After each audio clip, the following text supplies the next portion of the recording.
If Joe Biden wants black voters, he won't find them in the rearview mirror. Joe Biden has a credibility problem with a key segment of black voters that's not going to go away unless he stops looking in the rearview mirror and starts using the windshield. In January, Biden spoke at Ebenezer Baptist Church in Atlanta, saying on what would have been Martin Luther King's 94th birthday, "No matter how many years pass, those days of remembrance are difficult, they bring everything back as if it happened yesterday." On Sunday, he gave a major speech at the Edmund Pettus Bridge in Selma, Alabama, marking the 58th anniversary of Bloody Sunday beatings of civil rights marchers by saying words give meaning to the past and purpose to the future. He was clearly seeking to secure support from a vital voting bloc ahead of his upcoming budget proposal and re-election bid, but both events mark a backward-looking focus on symbolism and gradual progress, which doesn't excite Generation X, Millennials or Generation Z. At least one activist is ready to walk away.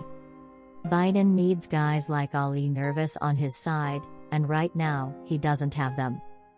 Joe Biden is like a lot of other politicians, people who promised a lot, people who we got excited about, who have not delivered on the promises, who have not delivered on the things that were said or offered to our community, said Nervous, a Phoenix-based activist and entrepreneur who operates Grassroots Bookstore and the Archwood Exchange. Nervous could be a vital barker to get people into Biden's tent. Instead, Nervous is ready to walk away from what he considers a sideshow.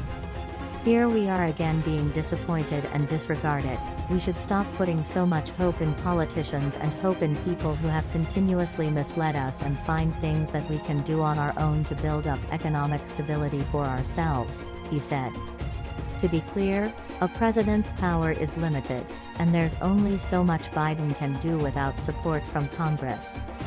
But it's the president's job to articulate goals and plans so clearly and convincingly that it galvanizes and creates momentum toward execution. If Biden had mixed more salesmanship with his statesmanship, Senators Joe Manchin and Kyrsten Sinema might not have been able to form a two-person majority that undermined much of the ambition in President Biden's agenda. Universal preschool, child care tax credits, free community college, equal pay, police reform, voting rights, minimum wage increases, student loan debt forgiveness, gun control. Has Biden crossed the finish line on any of it? Or what about the refund checks that turned into a worst-case scenario? Biden gave people a financial lifeline at the risk of accelerating inflation. Then the money dried up at the same time that a wave of higher prices, especially gas, food and rent, came crashing in. How Biden can win black voters' trust? There have been other stumbles.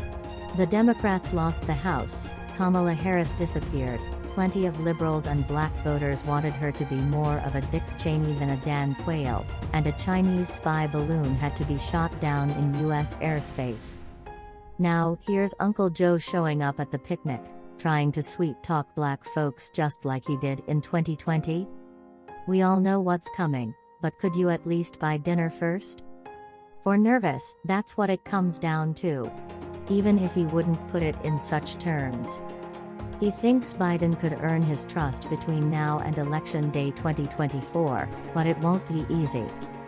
For me, it would need to be something direct, something intentional and something that's specifically focused on black voters, Nervous said. I, personally, don't think that any issue gets to the heart of our cause, our condition, or the injury that our people have experienced in this country, like reparations. The guess here is that reparations is a dirty word in the White House, but it goes to show the focus of the voters Biden needs. Don't look back, Mr. President. Look forward. Yes, critical race theory in education is an issue. Yes, gay rights matter. And yes, it was a huge deal to nominate and install Ketanji Brown Jackson on the Supreme Court. But for a lot of younger black voters, they don't want to look back on the progress that's come since the days of MLK. They want to look ahead to ways their lives can still be improved right now today. A lot of the problems black people face can be tied directly to the legacy of slavery and racism, but at a certain point, no one wants to talk about how we drove our car into a ditch. We want to talk about how we're going to get back on the road. We can't do that by always focusing on the past. Sooner or later we've got to focus on the future. That's going to require Biden to use his windshield more than his rearview mirror.